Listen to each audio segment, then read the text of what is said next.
Всем большой привет, дорогие мои зрители! Сегодня я предлагаю приготовить куриное филе очень простым способом. У нас получится вкусное, сочное, ароматное блюдо. Здесь у меня два куриных филе общим весом 550 граммов. Чтобы филе впитало лишнюю влагу, я выложила их специально на бумажное полотенце. Посмотрите, они достаточно тонко нарезаны, но вы можете нарезать чуть толще, просто тогда будете чуть дольше обжаривать. Конечно же, мясо нужно слегка посолить по своему вкусу. Я на свой вкус беру так: на 1 килограмм мяса у меня идет где-то 1 чайная ложка соли. Если у меня полкилограмма мяса, то где-то половина чайной ложки соли. И также черный молотый перец. Можете добавить абсолютно любые специи, которые вы любите с курицей. И, конечно же, солим и перчим с обеих сторон. Дальше берем пучок петрушки и мелко его нарубим.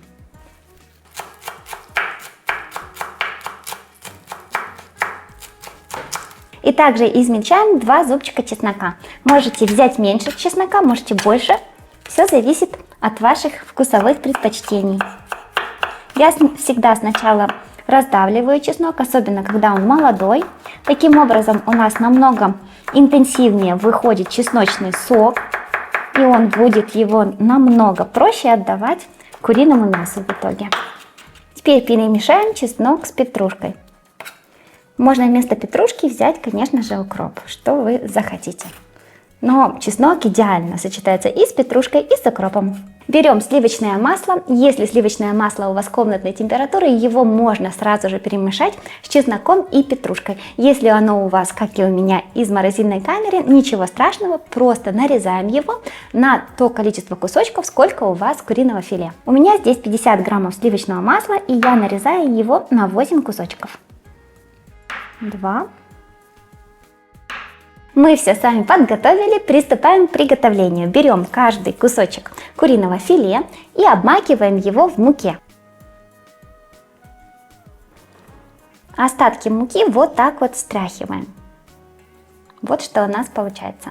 Выкладываем куриное филе на сковороду, где мы уже хорошо прогрели растительное масло. Я взяла оливковое.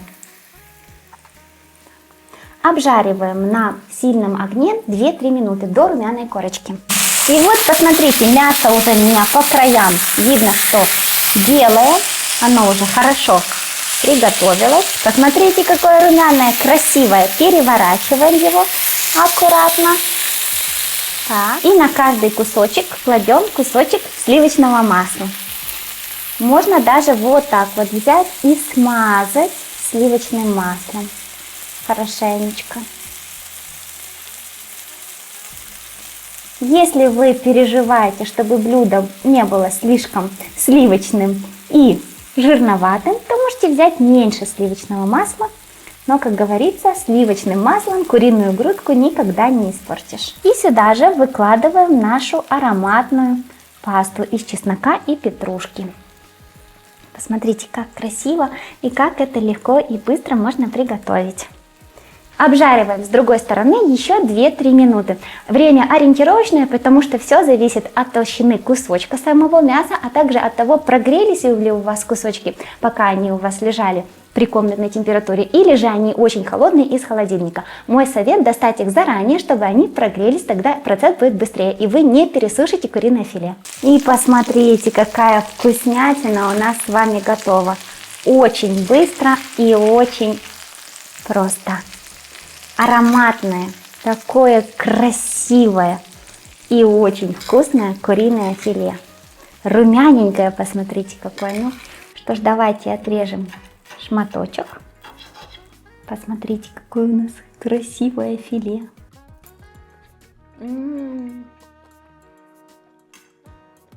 Получилось все, как я люблю. Очень вкусно, ароматно, быстро и просто. Особую хрустящую корочку, конечно же, придает панировка в муке, поэтому не пропускайте этот шаг.